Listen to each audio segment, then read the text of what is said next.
Magic Treehouse 12. Polar Bears Past Bedtime.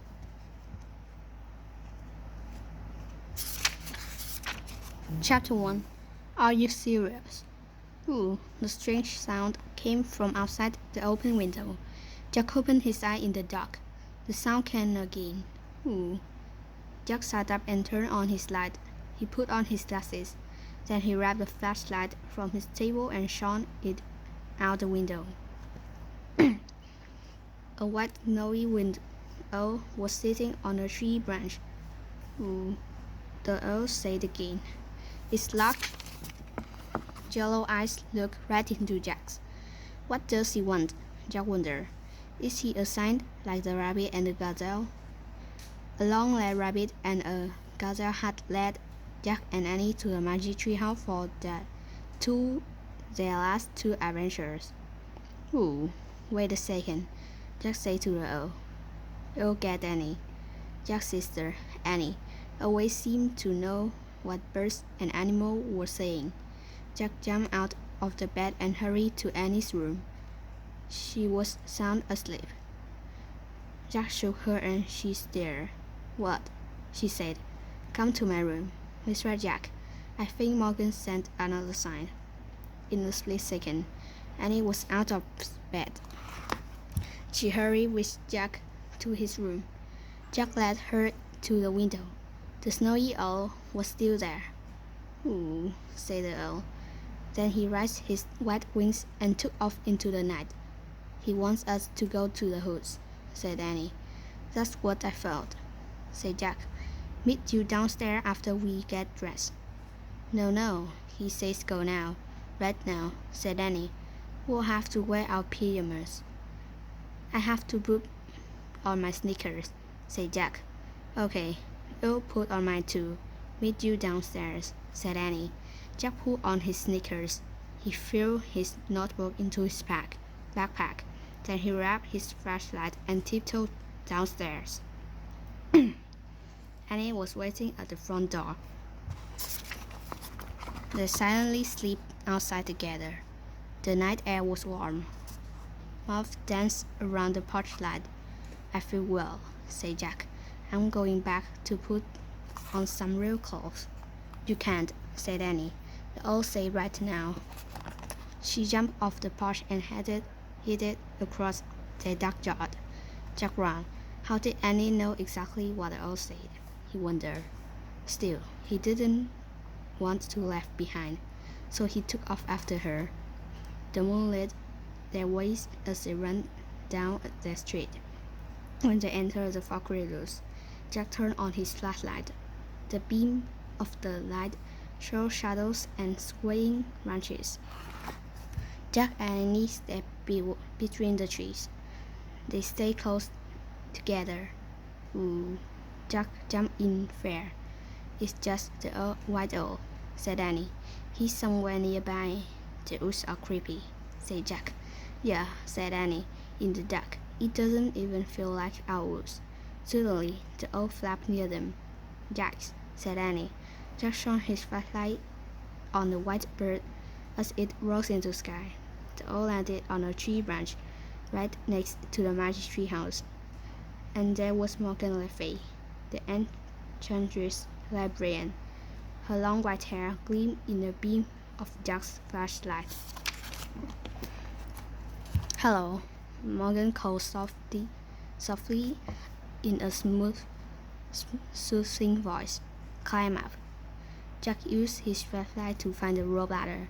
Then he and Annie climbed up into the treehouse. Morgan was holding 3 scars. Each one held the answer to an ancient riddle that Jack and Annie had already solved. To have journeyed to the ocean, the White West, and Africa to find the answers to these 3 riddles, said Morgan. Ready for another journey? Yes, said Jack and Annie together.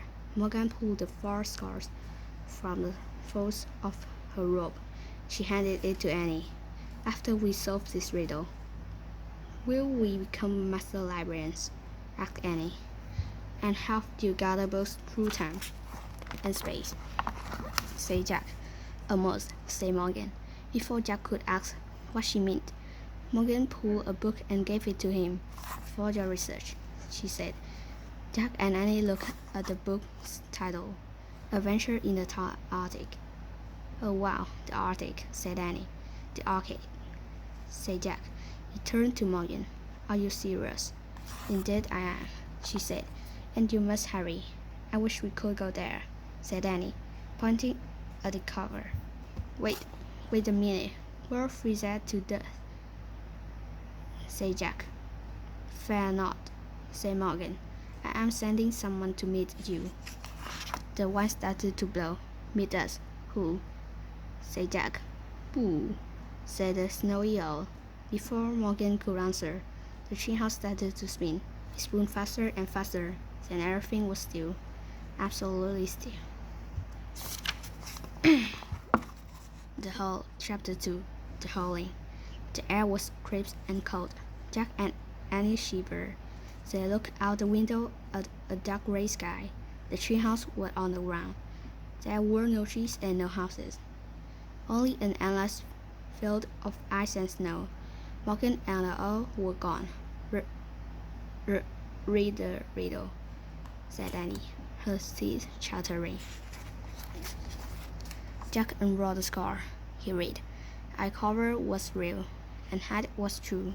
But sometimes I bring out the courage in you. What am I? I better write it down, said Jack, shivering.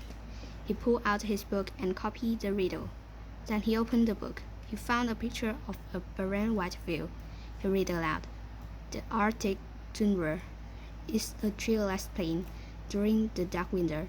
It is covered with snow and ice. In early spring, snow falls, but the sky begins to get lighter. During the summer season, the snow and ice melt and the sun shines 22 hours a day. It must be early spring now, said Jack. There is snow, but the sky is a little light. He turned the page. There was a picture of a man wearing a hooded coat with fur trim. Look at this guy, said Jack. He showed Annie the picture. We need his coat, said Annie. Yeah, said Jack. Listen to this. He read aloud.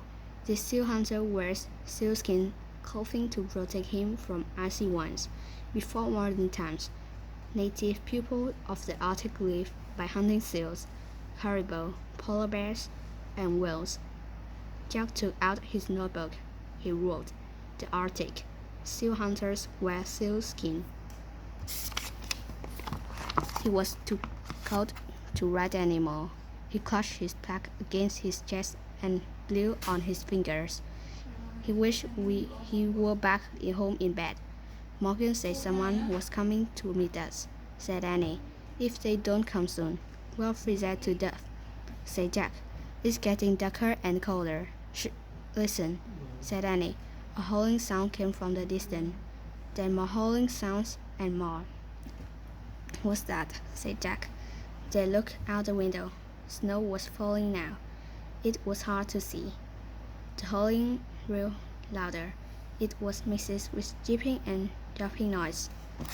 Jack and Annie saw dark shapes coming through the snow. They seemed to be running toward the treehouse. Wolves, said Annie.